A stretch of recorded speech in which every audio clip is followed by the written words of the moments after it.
Hello दोस्तों, आज हम स्टार्ट करने जा रहे हैं हमारा सेकेंड चैप्टर ब्रांच अकाउंट्स। ये चैप्टर जैसे प्रॉब्लमेटिक है तो ये चैप्टर थोड़ा सा बड़ा रहेगा, तो इस चैप्टर को मैं 3 पार्ट में बांट रहा हूं। आज की इस वीडियो में हम पार्ट 1 देखेंगे। आज की इस वीडियो में हम इस चैप्टर का इंट्रोडक्शन एंड 2 5 मार्क्स के प्रॉब्लम्स हम आज के इस वीडियो में सॉल्व करेंगे, और जो second part and third part का वीडियो आएंगे उसमें हम 10-10 मार्क्स के प्रॉब्लम सॉल्व करेंगे। सो ये हमारा पर्टिकुलरली वीडियो होगा रानी चन्नम्मा यूनिवर्सिटी बेलगावी स्टूडेंट्स के लिए। सो आरसीयूबी के BCom second sem SCP syllabus में एक सब्जेक्ट है फाइनेंशियल अकाउंटिंग सेकेंड बोल के। सो उस सब्जेक्ट का जो हमारा सेकेंड चैप्टर है ब्रांच अकाउंट्स, उसका आज हम पार्ट 1 देखने वाले हैं। सो चलिए दोस्तों, हमारे वीडियो की हम शुरुआत करते हैं। आ जाइए दोस्तों, जैसे मैंने कहा आज की इस वीडियो से हम शुरुआत कर रहे हैं ब्रांच अकाउंट्स का चैप्टर, और आज की इस वीडियो में हम इंट्रोडक्शन और साथ ही साथ 2 5 मार्क्स के प्रॉब्लम्स हम डिस्कस करेंगे। सो चलिए इंट्रोडक्शन से शुरुआत करते हैं। जैसे हमारे चैप्टर का नाम है ब्रांच अकाउंट्स, सो ब्रांच अकाउंट्स जानने से पहले ये ब्रांच क्या होता है उसे हम अच्छे से समझ लेते हैं। ब्रांच का मीनिंग है ए ब्रांच इज ए यूनिट और division of a business that operates in a different location from the main office। so branch का मतलब होता है कोई एक यूनिट या तो फिर डिवीजन, एक बिजनेस का एक यूनिट या तो फिर डिवीजन वो ऑपरेट करता है मेन ऑफिस से लेके दूसरे लोकेशन पे। यानी जहां पर मेन ऑफिस है वहां पर ये अपना यूनिट नहीं खोलेंगे, इसको छोड़ के मेन ऑफिस से जो दूसरा लोकेशन है वहां पर जो एक यूनिट या डिवीजन खोलेंगे हम उसको कहेंगे ब्रांच। क्लियर है? मैं आपको एक एग्जांपल से समझाता हूं। फॉर एग्जांपल, अब मेरा एक बिजनेस है कर्नाटका में। कर्नाटका में मैं बहुत ही अच्छा बिजनेस कर रहा हूं, लेकिन मुझे जाके मेरा बिजनेस एक्सपैंड करना है, मुझे जाके महाराष्ट्र में भी अपना बिजनेस सेटअप करना है। तो मैं महाराष्ट्र में मेरी एक कंपनी या बिजनेस नहीं डालूंगा, मेरी कंपनी जो मेरा बिजनेस है उसका मैं एक ब्रांच डालूंगा महाराष्ट्र में। सो उस ब्रांच में मैं सारे गुड्स भेजूंगा, और वो जो ब्रांच में गुड्स मिलेंगे वो पूरे सेल करेगा, करके जो भी पैसे आएंगे वो मुझे रिटर्न भेजेगा। अब मैं ब्रांच के लिए भेज रहा हूं, ब्रांच को मैं भेज रहा हूं जब सामान है, बस सिर्फ मेरा एक ब्रांच सिर्फ महाराष्ट्र में नहीं है, गुजरात में भी है, मेरा मध्य प्रदेश में भी है ब्रांच। तो मैं क्या करूंगा, इस सारे एक ब्रांच जो महाराष्ट्र का ब्रांच है उस ब्रांच का सारा मैं अकाउंट्स बनाऊंगा। सो जो महाराष्ट्र में जो मैं बिजनेस करने के लिए जो यूनिट कर रहा हूं, डिवीजन कर रहा हूं या ऑफिस खोल रहा हूं, उसको मैं कहूंगा ब्रांच। क्लियर है? ब्रांच का मतलब यहां तक क्लियर हो गया। ब्रांच का मतलब, अब ब्रांच अकाउंट्स क्या होता है वो देखेंगे। A branch account is an accounting system used to record the financial transactions of different branches of a business separately from its head office. So branch account एक तरह का अकाउंटिंग सिस्टम होता है जहां पर एक अपने हेड ऑफिस से जो दूसरे आपके सारे स्टेट्स में जो आपके ब्रांच है वो ब्रांच के अब सारे फाइनेंशियल ट्रांजैक्शंस आप रिकॉर्ड करते हो, ताकि ये पता लगाने के लिए कि वो ब्रांच से हमें कितना फायदा हो रहा है कितना लॉस हो रहा है, ये पता लगाने के लिए जो भी अकाउंट्स मेंटेन करते हो उस अकाउंट्स को हम कहते हैं ब्रांच अकाउंट। जैसे फॉर एग्जांपल मैंने कहा मैं क्या करूंगा, मेरा हेड ऑफिस मेरा कर्नाटका में है, लेकिन मेरे जो ब्रांचेस है महाराष्ट्र में है, गुजरात में है, मध्य प्रदेश में है। मैं क्या करूंगा, ये सारे जो ब्रांचेस है, जैसे मैं एग्जांपल लिखूंगा Maharashtra branch account, Madhya Pradesh branch account, Gujarat branch account, इन सारों के अकाउंट्स बनाऊंगा। अकाउंट्स बना के ये देखूंगा कि मुझे किस ब्रांच से मुझे ज्यादा प्रॉफिट हो रहा है, किस ब्रांच से मुझे कम प्रॉफिट हो रहा है, कहां पर हमारी ज्यादा सेल हो रही है। ये जो सारा फाइनेंशियल ट्रांजैक्शन मैं रिकॉर्ड कर रहा हूं मेरी हेड ऑफिस से बैठ के, हम उसे कहेंगे ब्रांच अकाउंट। क्लियर हो गया ब्रांच का मीनिंग एंड ब्रांच अकाउंटिंग का मीनिंग। सो हमें इस चैप्टर में पूरा ब्रांच अकाउंट के ही बारे में पढ़ना है। आपको ये चैप्टर है बहुत ही इंटरेस्टिंग चैप्टर है, थोड़ा डिफिकल्ट लग सकता है, लेकिन मैं आपको बहुत ही सिंपल तरीके से मैं आपको ये पूरा चैप्टर क्लियर कर दूंगा। क्लियर है यहाँ पर ब्रांच एंड ब्रांच अकाउंटिंग का मीनिंग। चलिए अब देखेंगे टाइप्स ऑफ ब्रांचेस, यानी ब्रांचेस कितने तरह के हो सकते हैं। सो ब्रांचेस 2 तरह के हो सकते हैं। फर्स्ट होता है डिपेंडेंट ब्रांचेस एंड सेकंड होता है इंडिपेंडेंट ब्रांचेस। आपके सिलेबस में पर्टिकुलरली मेंशन करके दिया है, सिर्फ आपको डिपेंडेंट ब्रांच के बारे में ही पढ़ाओ बोल के दिया है, ये इंडिपेंडेंट ब्रांच के बारे में मत पढ़ाओ बोल के आपको आपके सिलेबस में पर्टिकुलरली मेंशन करके दिया है। तो ये इंडिपेंडेंट ब्रांच पूरा का पूरा हम इग्नोर ही कर देंगे। सिर्फ हम इस चैप्टर में सिर्फ डिपेंडेंट ब्रांच के बारे में ही और डिपेंडेंट ब्रांच के ऊपर ही हम क्वेश्चन आंसर सॉल्व करेंगे। जैसे हम यहाँ पर फाइनेंशियल अकाउंटिंग सेकंड सब्जेक्ट के सारे क्लासेस प्रॉब्लमेटिक पढ़ रहे हैं, लेकिन आपको और एक थ्योरेटिकल सब्जेक्ट है सेकंड सब में ही, company regulations and business administration बोल के, वो थ्योरी सब्जेक्ट है। थ्योरी सब्जेक्ट के पास हमारे पास सारे उस थ्योरी सब्जेक्ट के नोट्स है। जैसे उस सब्जेक्ट में आपको 5 चैप्टर्स है, सारे 5 चैप्टर्स के डिटेल में नोट्स हमारे पास है। आपको वो नोट्स हमारे पास मिल जाएंगे। सिर्फ आपको क्या करना है, जो मेरे लेफ्ट में एंड मेरे साइड में जो व्हाट्सअप नंबर दिख रहा है उस व्हाट्सअप नंबर पे मैसेज कीजिएगा और मुझे बोलिए कि हमें ये नोट चाहिए, वहां पर आपको सारी फर्दर इंफॉर्मेशन मिल जाएगी। सो जल्द से जल्द मैसेजेस कीजिएगा, मैं आपके मैसेज का वेट कर रहा हूं। सो चलिए हमारे प्रॉब्लम की तरफ हम बढ़ते हैं। आ जाइए दोस्तों, जैसे मैंने कहा हमें सिर्फ डिपेंडेंट ब्रांच के बारे में ही पढ़ना है, डिपेंडेंट ब्रांच के ऊपर ही हम सारे अकाउंट्स करने हैं। तो ये डिपेंडेंट ब्रांच क्या होता है चलिए देखते हैं।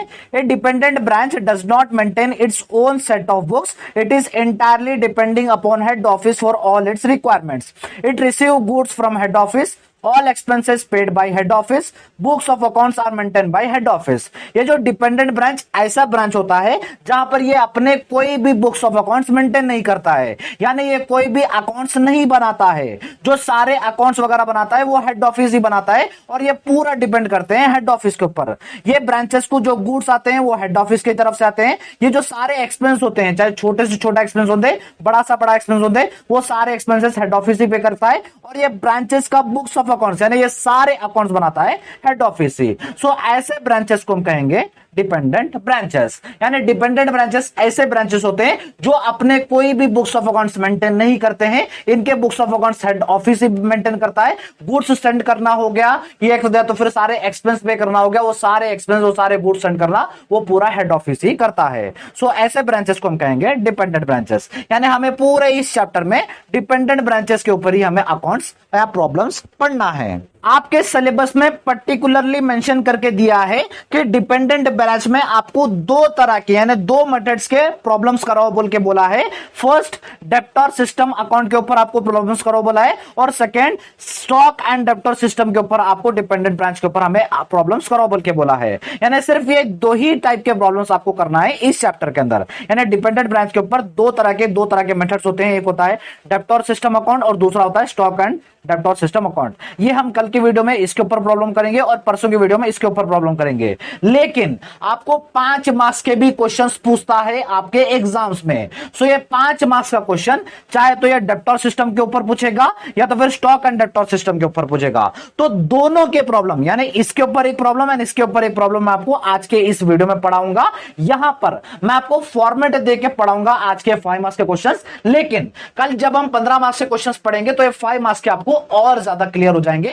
सिर्फ आज के इस वीडियो में मैं आपको फॉर्मेट बताऊंगा, फॉर्मेट के हिसाब से हम आंसर करेंगे, कोई भी डॉट नहीं रहेगा। सो चलिए पहले 5 मार्क्स का फर्स्ट क्वेश्चन पढ़ लेते हैं। सो दोस्तों ये आ गया हमारा क्वेश्चन नंबर 1। क्वेश्चन दिया गया है prepare branch account from the following information. ये जो इंफॉर्मेशन दिया गया है ये सारा इंफॉर्मेशन लेते हुए आपको ब्रांच अकाउंट बनाना है। सो आपके पास इंफॉर्मेशन में देखिए ओपनिंग स्टॉक पड़ा हुआ है कहते ओपनिंग का 10,000 रुपए। ओपनिंग डेब्टर्स जिसको आप खर्चे पे जो अपना स्टॉक बेचे थे, गुड्स बेचे थे, उसके पास से पैसा आना उसको हम डेब्टर्स कहेंगे। सो डेब्टर्स को ओपनिंग डेब्टर्स 20,000 रुपए आना कहते। गुड्स सेंड टू ब्रांच को गुड्स भेजे गए 1 लाख के कहते। गुड्स रिटर्न ब्रांच से रिटर्न गुड्स आए कहते 10,000 के। कैश सेल्स आपने 20,000 की कहते वो उस ब्रांच ने। क्रेडिट सेल है उन्होंने उधारी पे 80,000 के गुड्स बेचे कहते। कैश कलेक्टेड फ्रॉम डेब्टर्स यानी जिसको हमने उधारी पे दिया था गुड्स उसके पास से पैसा कलेक्ट हुआ कहते 60,000 रुपए का। अब ये कैश सेंड फॉर एक्सपेंसेस के लिए कैश सेंड किया कहते। सैलरी के लिए 2,000, रेंट के लिए 1,000। क्लोजिंग स्टॉक बचा कहते हैं 1 साल के बाद जो रिमेनिंग स्टॉक 20,000 का बचा कहते और डेब्टर के वास्ते पैसा आना कहते 40,000 रुपए। सो ये सारा इंफॉर्मेशन आपको लेते हुए आपको ब्रांच अकाउंट बनाना है। बना लेंगे। चलिए अब मैं आपको स्क्रीन के ऊपर आपके दिख रहा होगा हमें ब्रांच अकाउंट बनाना है, लेकिन ब्रांच अकाउंट के लिए एक फॉर्मेट है वो मैं आपको स्क्रीन के ऊपर एक 10-15 सेकंड के लिए वो फॉर्मेट लगा रहा हूं। ये फॉर्मेट आप प्रैक्टिस कीजिएगा। इस फॉर्मेट के हिसाब से ही हम सारे एंट्रीज करेंगे। कल के वीडियो में और डिटेल में बताऊंगा, लेकिन आज के इस वीडियो में मैं बार बार रिपीट आपको नहीं बताता जाऊंगा फॉर्मेट। आप अगर इस फॉर्मेट को स्क्रीनशॉट ले लीजिए और मैं आपको एंट्रीज बताऊंगा कि कौन सा चीज किस डेबिट में आएगा या क्रेडिट में आएगा, उसके बाद हम आंसर हमारा निकाल लेंगे। सो चलिए 1 बाय 1 करते हैं। अब देखिए फर्स्ट हमारे क्वेश्चन में ओपनिंग स्टॉक 10,000 है एंड ओपनिंग डेब्टर्स 20,000 है। ये दोनों लिख लेते हैं। सो टू ब्रांच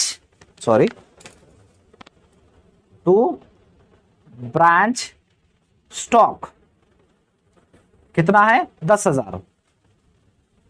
उसके बाद था टू ब्रांच आएगा यानी हमारे पास जो ओपनिंग स्टॉक बचा था ओपनिंग डेब्टर जो बचे थे वो थे 20,000 के। क्लियर है यहां तक। उसके बाद देखिए goods send to branch 1 lakh, 1 lakh के गुड्स सेंड किए गए थे कहते, वो डेबिट में आएगा। To goods send to branch, कितने के? 1 लाख के। क्लियर है यहां तक? ये भी डेबिट में आएगा। उसके बाद क्या एंट्री है? उसका एंट्री है गुड्स रिटर्न बाय ब्रांच 10,000 के, यानी ब्रांच से रिटर्न गुड्स हेड ऑफिस को रिटर्न आ गया कहते हैं 10,000 के। ये एंट्री आपके फॉर्मेट में क्रेडिट में है, तो हम क्रेडिट में करेंगे। By goods send to branch, या आप ऐसा लिखना होगा, आप रिटर्न नहीं लिख सकते, आप यहां पर गुड्स रिटर्न आपको लिख देना है, रिटर्न एंड अमाउंट था 10,000 रुपीज। उसके बाद देखिए, उसके बाद है कैश सेल्स। कैश सेल्स 20,000 है एंड क्रेडिट सेल्स 80,000 है। तो मैं क्रेडिट सेल को थोड़ा यहां पर हम इग्नोर करेंगे, हम लिखेंगे cash sales. Cash sales, cash से पैसा आता है तो बाय कैश, बाय कैश। तो हमने कैश सेल्स की, कितने की? 20,000 की। और जैसे मैंने कहा क्रेडिट सेल्स हम यहां पर थोड़ा इग्नोर करेंगे। उसके बाद नेक्स्ट अमाउंट है कैश रिसीव्ड फ्रॉम डेटर्स 60,000, यानी जो डेटर्स जिसको हमने गुड्स उधारी पे बेचा था उनके पास से 60,000 रुपए आए कहते, तो वो कैश में ही आएंगे, तो कैश में ही वो एंट्री करेंगे। So cash collected from debtors, कितना? 60,000। क्लियर है? इन दोनों को टोटल कर लीजिए, 20,000 प्लस 60,000 करेंगे तो 80,000 हो जाएगा। उसके बाद नेक्स्ट ट्रांजैक्शन देखिए, next transaction cash send for expenses. Expenses है सारे, सैलरी एंड रेंट है। रेंट सैलरी 2,000 एंड रेंट 1,000 है, तो वो कैश जो भी एक्सपेंस होते हैं वो आते हैं हमारे डेबिट साइड। तो लिख लीजिए हम कैश में पे कर रहे हैं, तो कैश क्या क्या पे कर रहे हैं? सैलरी, सैलरी पे कर रहे हैं 2,000 एंड रेंट पे कर रहे हैं 1,000। क्लियर है? इन दोनों को टोटल कर लीजिए, 2,000 प्लस 1,000 करेंगे तो 3,000 हम यहां आउटर कॉलम में लिख देंगे। सो लास्ट देखिए, लास्ट बच गया हमारा क्लोजिंग स्टॉक, यानी वहां पर उस ब्रांच में क्लोजिंग स्टॉक 20,000 के बच गया करते एंड क्लोजिंग डेटर्स बच गया करते 40,000 के। सो ओपनिंग हमारा डेबिट साइड आया तो क्लोजिंग हमारा क्रेडिट साइड होगा। सो बाय ब्रांच स्टॉक कितना? 20,000। क्लियर है? उसके बाद बाय ब्रांच डेप्टर्स कितना? 40,000। क्लियर है यहां तक? सारे ट्रांजैक्शन जो हमारे क्वेश्चन में दिए गए थे सारे ट्रांजैक्शन हमने यहां पर कर दिए। अब एक चीज आपके माइंड में आ रही होगी, सर हमने क्रेडिट सेल्स के जो 80,000 थे वो हमने नहीं लिए हैं। तो मैं आपको बताता हूं, देखिए डेटर्स पहले थे 20,000 का, हमने डेटर्स से जिसका ओपनिंग बैलेंस 20,000 था, तो और हमने क्रेडिट सेल किया कितने का? 80,000 का हमने क्रेडिट सेल किया। तो पहले के 20 अब के 80 कितने हो गए? 1,00,000। 1,00,000 में से हमें 60,000 रुपए मिल गए ये साल, 60,000 मिल गए, तो कितने बचे? 40,000। सो 40,000 हमारे क्वेश्चन में दिया गया था डेटर्स क्लोजिंग बैलेंस, ये 40,000 हमारा क्लोजिंग बैलेंस। तो क्रेडिट सेल का यहां पर क्लियर हो गया। चलिए अब क्लोज कर दीजिए हमारे बैलेंस को और ब्रांच अकाउंट निकाल लीजिए। सो देखिए दोनों तरफ का आप टोटल ले लीजिए और कौन सा टोटल ज्यादा है वो दोनों साइड रख लीजिए। सो क्रेडिट टोटल देखिए, क्रेडिट टोटल हम जब टोटल करेंगे तो मुझे लग रहा है क्रेडिट टोटल बड़ा है। तो क्रेडिट टोटल जब हम टोटल करेंगे 10,000 प्लस 80,000 प्लस 20,000 प्लस 40,000 करेंगे तो आंसर आएगा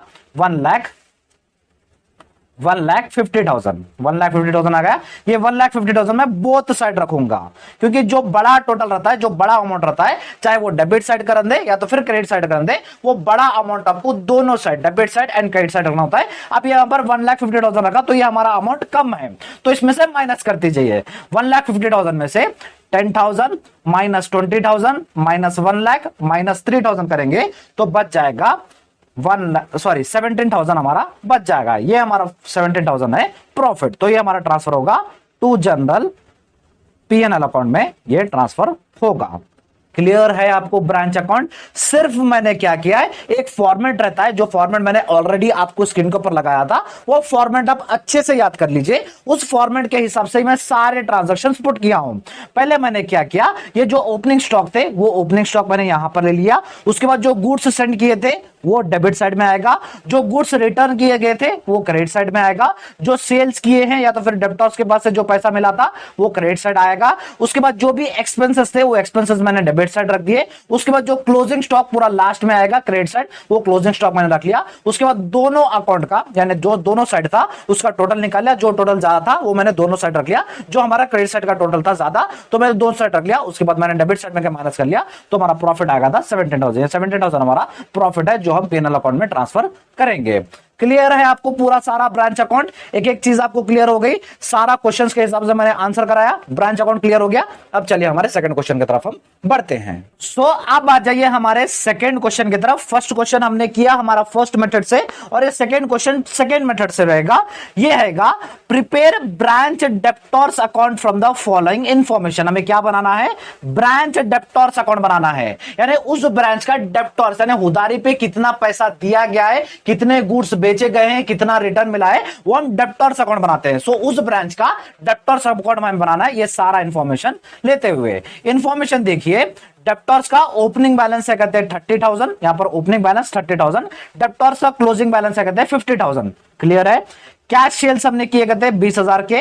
कैश रिकवर्ड फ्रॉम डेब्टर्स यानी डेब्टर्स ने हमें रिटर्न पैसे दिए कहते हैं 90,000 रुपए। डिस्काउंट अलाउड किया गया कहते हैं 2,000 रुपए, जब सेल्स कर रहे थे तो डिस्काउंट अलाउड किया कहते हैं 2,000 रुपए। बैड डेब्ट्स जो पैसे कभी आएंगे ही नहीं 3,000 रुपए कहते हैं। सेल्स रिटर्न आया कहते हैं 5,000 रुपए। ये सारा ट्रांजैक्शन हमें लेते हुए, सारा डाटा हमें लेते हुए हमें डेब्टर्स ब्रांच अकाउंट बनाना है। सो आ जाइए, डेब्टर्स ब्रांच अकाउंट का भी हमारा सेम फॉर्मेट होगा। अब मैं आपके स्क्रीन के ऊपर 10 से 15 सेकंड तक मैं इसका फॉर्मेट दिखाऊंगा। आप पहले फॉर्मेट का स्क्रीनशॉट ले लीजिए, फॉर्मेट अच्छे से पढ़िए। सो अब जितने भी हमारे क्वेश्चन के ट्रांजैक्शन होंगे वो सारे इसी फॉर्मेट के हिसाब से हम पुट करेंगे। अगर आप फॉर्मेट अच्छे से पढ़ लोगे तो आपको ये क्वेश्चन एंड आंसर करने में कोई भी दिक्कत आपको नहीं होगी। फॉर्मेट देख लिया, चलिए अब आंसर की तरफ आते हैं। क्वेश्चन के हिसाब से वन बाय वन हम पुट करेंगे। तो देखिए, ओपनिंग बैलेंस हमारा डेब्टर्स का है 30,000 एंड क्लोजिंग बैलेंस हमारे डेब्टर्स का है 50,000। सो ओपनिंग बैलेंस आएगा debit side, balance drop down 30,000 रुपए ऊपर आएगा। उसके बाद ये जो क्लोजिंग बैलेंस था, क्लोजिंग बैलेंस आएगा क्रेडिट साइड एंड नीचे हम लिखेंगे by balance carried on 50,000। Clear है? ओपनिंग बैलेंस डेबिट साइड ऊपर आएगा, क्लोजिंग बैलेंस क्रेडिट साइड नीचे आएगा। क्लियर है? उसके बाद सेकेंड है कैश सेल्स। हम यहां पर डेब्टर्स का बना रहे हैं तो कैश में जो भी सेल्स हो रही है हम वो यहां पर नहीं लेंगे। आपको कंफ्यूज करने के लिए ये डाटा दिया गया है। अगर कैश सेल्स आया जब भी आप डेब्टर्स अकाउंट बना रहे हैं तो आपको कैश सेल्स पूरा का पूरा इग्नोर कर देना है। क्लियर है? उसके बाद कैश रिकवर्ड फ्रॉम डेब्टर्स 90,000, यानी डेब्टर्स ने उस पीरियड में 90,000 जो गुड्स हमने बेचे थे वो रिटर्न आए थे। उसके पैसे जो हमने क्रेडिट सेल किया था वो क्रेडिट हमारे पास से वापस आ गए डेब्टर के पास से 90,000 रुपए। वो 90,000 रुपए कैश में आएंगे तो वो एंट्री होगी हमारी क्रेडिट साइड बाय कैश, जो पैसा received from debtors, received from debtors कितना 90,000। क्लियर है? यहां तक क्लियर है? उसके बाद discount allowed, bad debts and sales return, ये तीनों एंट्री आपके आएंगे क्रेडिट साइड में, यानी डिस्काउंट आपने दिया, बैड डेब्ट्स है एंड सेल्स रिटर्न है। ये तीनों एंट्री आपके फॉर्मेट के हिसाब से भी देख लिए, ये तीनों एंट्री फॉर्मेट के हिसाब से हमारे आएंगे क्रेडिट साइड में। सो चलिए, डिस्काउंट अलाउड 2,000 है, बैड डेब्ट्स है 3,000, सेल्स रिटर्न है 5,000। चलिए वन बाय वन कर लीजिए। Bye discount allowed 2,000, by bad debts 3,000, उसके बाद बाय सेल्स रिटर्न 5,000। क्लियर है? क्लियर है? यहां तक कोई भी डाउट नहीं है? जब भी आप ब्रांच डेब्टर्स अकाउंट बना रहे हैं तो मैं आपको एक सिंपल सा ट्रिक दे दूंगा। डेबिट साइड आपका ओपनिंग बैलेंस आएगा एंड आपकी क्रेडिट साइड, सिर्फ ये दो ही चीजें डेबिट साइड आएगी। क्या क्या? बैलेंस कैरिड ऑन यानी ओपनिंग बैलेंस, उसके बाद क्रेडिट सेल आपका, ये आपका डेबिट साइड आएगा और जितने भी रिमेनिंग आपके ट्रांजैक्शंस बच जाएंगे वो सारे आपके क्रेडिट साइड ही आएंगे। क्लियर है। चलिए अब दोनों साइड का बैलेंस देख लीजिए, दोनों साइड का टोटल ले लीजिए, जो टोटल सबसे ज्यादा है वो दोनों साइड रख लीजिए। अब हम देखेंगे दोनों साइड का, तो हमें लग रहा है क्रेडिट साइड का टोटल ज्यादा है। तो क्रेडिट साइड का टोटल देखिए कितना है, 90,000 प्लस 2,000 प्लस 3,000 प्लस 5,000 प्लस 50,000 करेंगे तो इसका भी टोटल हमारा 1,50,000 आएगा। ये 1,50,000 हम बोथ साइड रख लेंगे, ये साइड भी हम डेबिट साइड भी 1,50,000 रख लेंगे। जब हम इसमें से ये जो इसमें का बैलेंस है 30,000 वो माइनस करेंगे, यानी 1,50,000 में से 30,000 जब हम माइनस करेंगे तो जो हमारा 1,20,000 बच जाएगा, ये 1,20,000 हमारा क्रेडिट सेल्स, यानी एक साल में हमने ये क्रेडिट सेल हमारा 1,20,000 का सेल किया करते हैं, ये हमारा बैलेंस कैरी फॉरवर्ड हो जाएगा। क्लियर है, सब कुछ क्लियर हो गया। हमने अब क्या देखा, ब्रांच डेब्टर्स अकाउंट देखा, और जैसे मैंने कहा आपका opening balance and credit balance, या तो हमारा क्रेडिट सेल्स हमने फाइंड आउट किया, opening balance and credit side आपका क्रेडिट सेल्स आपका डेबिट साइड आएगा, और जितने भी जो सारे ट्रांजैक्शन बचेंगे वो आपके सारे क्रेडिट साइड पहुंच जाएंगे जब हम ब्रांच डेब्टर्स अकाउंट बनाएंगे। लास्ट ईयर आपका क्वेश्चन पेपर मैंने देखा है, last year branch debtors account आपको फाइंड आउट करने का था 5 मार्क्स में। सो सेम क्वेश्चन, यानी सेम क्वेश्चन जो 5 मार्क्स में जो आपके लास्ट ईयर पूछा गया था वही सेम क्वेश्चन मैंने यहां पर कराया है। इसी तरह का क्वेश्चन लास्ट ईयर पूछा था, तो इसी तरह का क्वेश्चन आपका इस ईयर भी पूछेगा। अगर ये नहीं पूछा तो ब्रांच अकाउंट जो हमने 5 मार्क्स में देखा वो क्वेश्चन आपका कंपल्सरी पूछेगा आपके इस एग्जाम्स में। क्लियर है, क्लियर है। आज की इस वीडियो में पूरा मैं आपको इंट्रोडक्शन पढ़ाया ब्रांच अकाउंट का, एंड 5 मार्क्स के 2 प्रॉब्लम सॉल्व कराया, एक ब्रांच अकाउंट के ऊपर एंड दूसरा ब्रांच डेब्टर्स अकाउंट के ऊपर। सो 5 मार्क्स में से ये 2 में से कौन सा भी एक क्वेश्चन आपके एग्जाम में कंपल्सरी पूछेगा। क्लियर है आपको हमारा आज का वीडियो। चलिए इसके बाद हमारे 2 वीडियोस आएंगे, दोनों वीडियोस के अंदर 10-10 मार्क्स में क्वेश्चंस कराऊंगा। वो 2 वीडियोस के अंदर कंपलसरी एक वीडियो जो एक क्वेश्चन रहेगा वो कंपलसरी आपका 15 मार्क्स में या 10 मार्क्स में आपको क्वेश्चन कंपलसरी पूछेगा। दोस्तों ये था हमारा आज का वीडियो, और जैसे मैंने कहा था हमारे पास company regulations and business administration subjects के नोट्स भी आपको मिल जाएंगे। वो नोट्स को आपको मिलना है तो सिर्फ क्या करना होगा, ये जो व्हाट्सएप नंबर दिख रहे हैं उस व्हाट्सएप नंबर पे आपको हमें मैसेज करना होगा, वहां पर आपको और फर्दर इंफॉर्मेशन आपको मिल जाएगी। सो जल्द से जल्द मैसेज कीजिएगा, मैं आपके मैसेज का वेट कर रहा हूं। सो दोस्तों ये था हमारा आज का वीडियो। आज के इस वीडियो में हमने हमारा सेकंड चैप्टर ब्रांच अकाउंट्स का पार्ट 1 देखा, ऐसे ही पार्ट 2 एंड पार्ट 3 भी आएगा, इसलिए चैनल के साथ जुड़े रहिएगा, चैनल को सब्सक्राइब कर लीजिएगा। और एक बात, मैंने जैसे आपके सब्जेक्ट फाइनेंशियल अकाउंटिंग सेकंड के क्लासेस स्टार्ट कर दिए थे, इसकी मैंने एक प्लेलिस्ट भी बना दी थी, प्लेलिस्ट का लिंक मैं आपको डिस्क्रिप्शन बॉक्स में दूंगा, जहां पर इस सब्जेक्ट के जितने भी क्लासेस आएंगे वो सारे आपको एक ही जगह पर उस प्लेलिस्ट में मिल जाएंगे। सो दोस्तों ये था हमारा आज का वीडियो। अगर आपको हमारा आज का वीडियो पसंद आए तो वीडियो को लाइक कर दीजिए, चैनल को सब्सक्राइब कर लीजिएगा, अपने सारे फ्रेंड्स एंड क्लासमेट के साथ इस वीडियो को शेयर कर दीजिएगा। मिलते हैं हमारे सेकंड पार्ट में, तब तक के लिए thank you so much and bye.